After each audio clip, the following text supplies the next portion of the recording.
ये कहानी उस समय की है जब हम आज से भी ज्यादा उन्नत हुआ करते थे।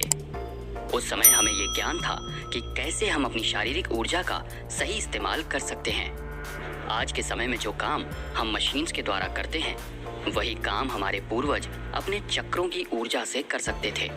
उस समय के लोग आज के समय से बहुत ज्यादा शक्तिशाली थे। ये कहानी शुरू होती है उस समय के एक देश से जिसका नाम है ब्रह्मदेश। इस देश की संस्कृति ऐसी है कि यहाँ योद्धाओं का बहुत सम्मान किया जाता है, इसलिए हर कोई एक योद्धा बनना चाहता है और अपने देश में एक बड़ा ओहदा पाना चाहता है। इसी देश का एक छोटा शहर है जिसका नाम है कुंडार। हमें क्या ही पता था कि जब इस छोटे से शहर में एक मामूली इंसान योद्धा बनेगा तो आने वाली कई पीढ़ियां इसके गुणगान करती रहेंगी। कुंडार में सबसे समृद्ध परिवारों में से एक है चंद्रसेन परिवार, और आज उनके घर में खुशी का माहौल है क्योंकि आज उनकी बेटी अंबा का शक्ति संस्कार होने वाला है, जिसमें अंबा को उसकी शक्ति के अनुसार एक दिव्यास्त्र मिलेगा। अगर अंबा एक शक्तिशाली योद्धा बनकर सामने आती है तो इससे चंद्रसेन परिवार ब्रह्मदेश के सबसे शक्तिशाली परिवार बनने के अपने लक्ष्य तक और जल्दी पहुंच सकते हैं। चंद्रसेन परिवार के मुखिया विक्रमादित्य चंद्रसेन अपने महल के कमरे में टहल रहे थे। उनके चेहरे पर थोड़ा तनाव था। आज वो दिन था जब उनका परिवार या तो ब्रह्मदेश के सबसे शक्तिशाली परिवार बनने के एक कदम करीब जा सकता था या उनका यह सपना पूरी तरह से टूट सकता था। अपने परिवार को शिखर तक पहुंचता हुआ देखने के लिए वो कुछ भी कर सकते थे, कुछ भी। चंद्रसेन इन्हीं विचारों में लीन थे कि तभी उनकी नजर अपनी बेटी अंबा पर पड़ी, जो उनके कमरे के बाहर ही खड़ी थी। अंबा को देखकर मानो विक्रमादित्य के चेहरे से सारा तनाव मिट गया। उनके चेहरे पर एक हंसी आ गई और उन्होंने अपनी बेटी को देखकर अपनी बाहें फैला दी। अंबा भी दौड़ते हुए अपने पिता के गले से लिपट गई। विक्रमादित्य को तो यकीन ही नहीं हो रहा था कि उनकी बेटी अब 18 साल की हो गई है। उन्होंने अंबा के चेहरे को ध्यान से देखा और फिर उसके भावों को पढ़ते हुए कहा, डर लग रहा है। थोड़ा सा। अंबा ने थोड़ा सहम कर जवाब दिया, फिर थोड़ा रुक कर बोला, मैंने सुना है कि शक्ति संस्कार में स्वयं भगवान इंद्र हमारे ऊपर वज्रपात करते हैं। पिछली बार सूर्यवंश परिवार के राजकुमार ने जब शक्ति संस्कार में भाग लिया था तो भगवान इंद्र के वज्र के तेज से वो पिघल गए थे। डरो मत, तुम मेरी बेटी हो। तुम सिर्फ संस्कार को पूरा ही नहीं बल्कि एक उच्च श्रेणी की योद्धा बनकर निकलोगी। मुझे तुम पर पूरा भरोसा है अंबा। विक्रमादित्य ढांढस बढ़ाते हुए अंबा से बोले। अपने पिता की ये बातें सुनकर अंबा का चेहरा थोड़ा शांत होता है। उसमें थोड़ा जोश आया। फिर उसने अपने पिता के पैर छुए और उनका आशीर्वाद लेते हुए कहा, जब आपका आशीर्वाद मेरे साथ है बाबा, तो मुझे अब किसी का डर नहीं। अंबा की ये बात सुनकर विक्रमादित्य को भी थोड़ा सुकून मिला। फिर उन्होंने अंबा से पूछा, सिद्धार्थ तैयार है? सिद्धार्थ का नाम सुनकर अंबा की आंखों की चमक वापस लौट आई थी और फिर उसने जवाब दिया, हाँ बाबा, वो तैयार है और अभी कमरे के बाहर ही इंतजार कर रहा है। ठीक है, उसे भी बोल दो कि वो तैयार रहे। हम कुछ देर में गुरु नागार्जुन के गुरुकुल के लिए निकलने वाले हैं। तुम्हारा शक्ति संस्कार उनकी उपस्थिति में ही संपूर्ण होगा ताकि तुम्हारी जान को अगर कोई खतरा आए तो वो तुम्हें बचा सके। विक्रमादित्य के इस आदेश को निष्पादित किया गया। अंबा कमरे से बाहर चली जाती है। जब वो कमरे से बाहर निकलती है तो सिद्धार्थ को आवाज लगाती है। सिद्धार्थ एक खंबे के पीछे से बाहर आकर कहता है, कहिए राजकुमारी। 22 वर्ष का सिद्धार्थ दिखने में हट्टा कट्टा नौजवान, घुंघराले बाल, किसी देवता से कम नहीं लगता था। अब तो मुझे राजकुमारी कहना बंद करो सिद्धार्थ। मानती हूँ कि तुम मेरे रक्षक हो, पर तुम मेरे बचपन के दोस्त भी तो हो और पिताजी के दिए वचन के अनुसार अब तो हमारी शादी भी हो जाएगी। फिर तुम मुझे मेरा नाम लेकर कब से बुलाओगे? कहते हुए अंबा उसे छेड़ने लगी। जी राजकुमारी। सिद्धार्थ ने फिर से अंबा की चुटकी ली। इस बार अंबा ने गुस्से में उसकी छाती पर एक मुक्का मार दिया। उफ, दर्द होता है, क्या कर रही हो? सिद्धार्थ थोड़ा ऊंची आवाज में बोला। हाँ, अब सही है। कहते हुए अंबा एक बार फिर से खिलखिलाकर हंस पड़ी। उसी समय सिद्धार्थ अचानक से उसके बहुत करीब आ जाता है और उसकी आंखों में आंखें मिलाकर उससे कहता है, तुम्हारा होने वाला पति हूं मैं। मुझे मारोगी? हाँ, तो क्या कर लोगे तुम? अंबा ने इठला के कहा। बताऊं, ऐसा कहते हुए सिद्धार्थ उसे गले से लगा लेता है। अम्बा उसका कोई विरोध नहीं करती, वो भी सिद्धार्थ की बाहों में मानो घुल सी गई। थोड़ी देर बाद दोनों अलग होते हैं। अम्बा का चेहरा शर्म से झुक जाता है। सिद्धार्थ उसका हाथ पकड़ते हुए कहता है, अब चले? हाँ, अम्बा ने धीमी आवाज में जवाब दिया। फिर दोनों हाथ पकड़े पकड़े ही महल के दरवाजे तक का सफर तय करते हैं। दरवाजे पर पहुंचकर सिद्धार्थ तुरंत ही वापस अपनी रक्षक वाली भूमिका में आ जाता है। दोनों धीरे धीरे रथ की तरफ बढ़ते हैं। महल के दरवाजे के पास पहुंचकर वो देखते हैं कि विक्रमादित्य के साथ साथ उनका रथ भी तैयार है।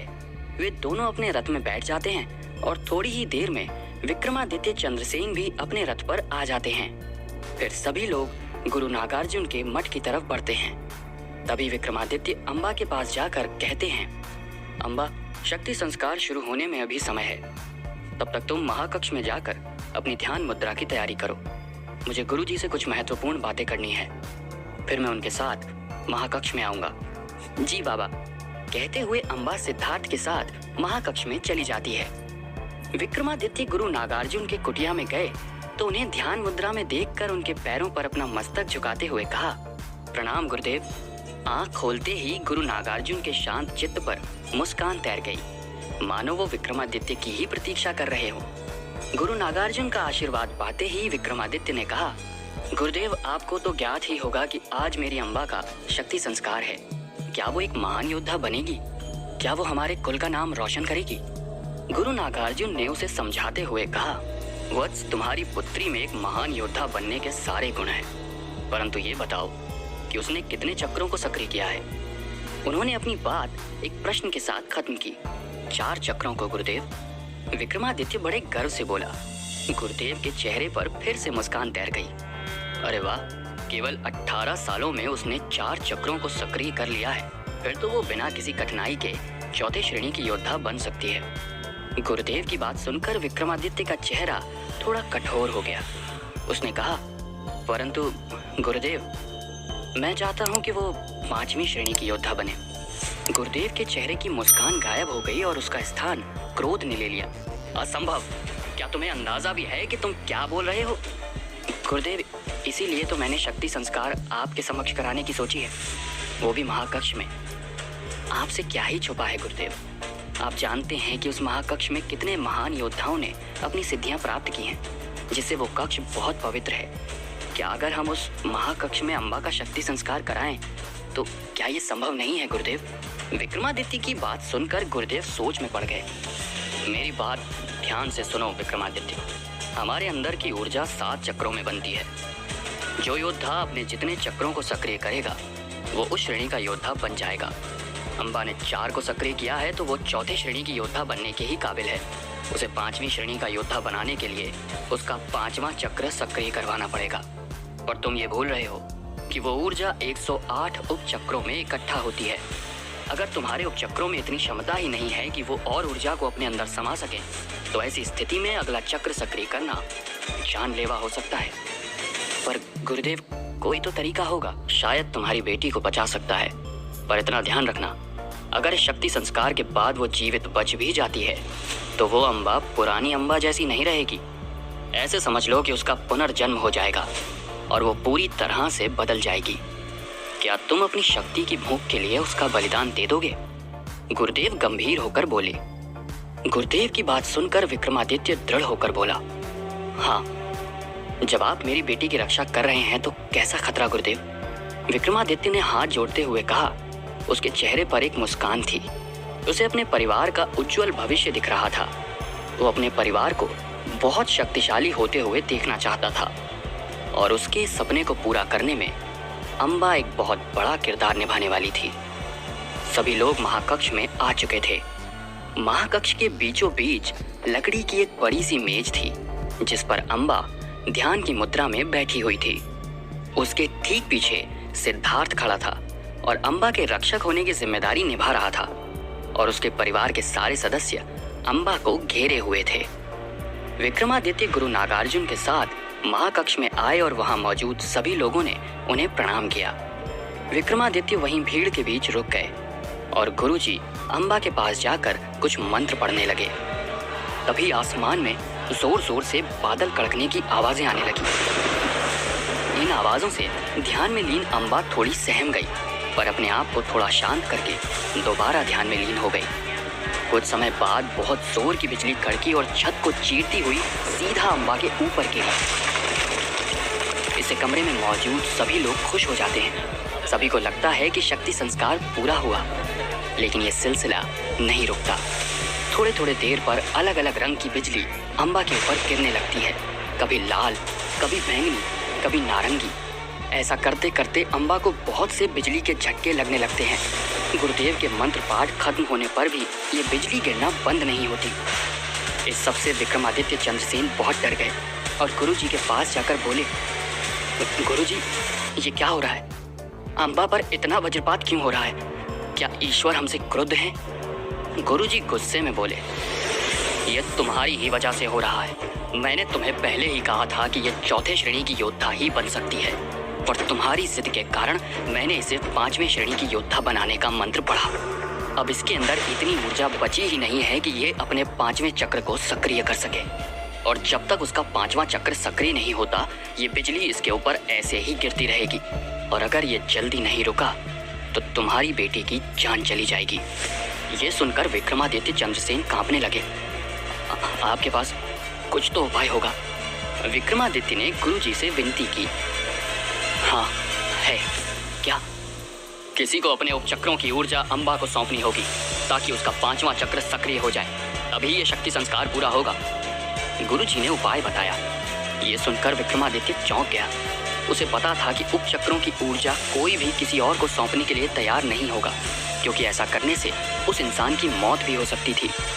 उसे पता था कि केवल एक ही इंसान ऐसा कर सकता है, और वो है सिद्धार्थ। विक्रमादित्य सिद्धार्थ के पास जाकर कहते हैं, बेटा सिद्धार्थ। सिद्धार्थ भी अम्बा को ऐसे देखकर विचलित हो गया था।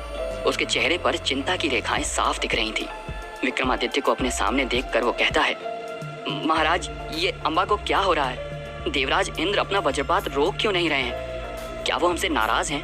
विक्रमादित्य ने रुआंसी आंखों के साथ जवाब दिया, बेटा सिद्धार्थ, अम्बा के प्राण खतरे में हैं। वो मरने वाली है। ये सुनकर सिद्धार्थ के पैरों तले जमीन खिसक गई। ये आप क्या कह रहे हैं महाराज?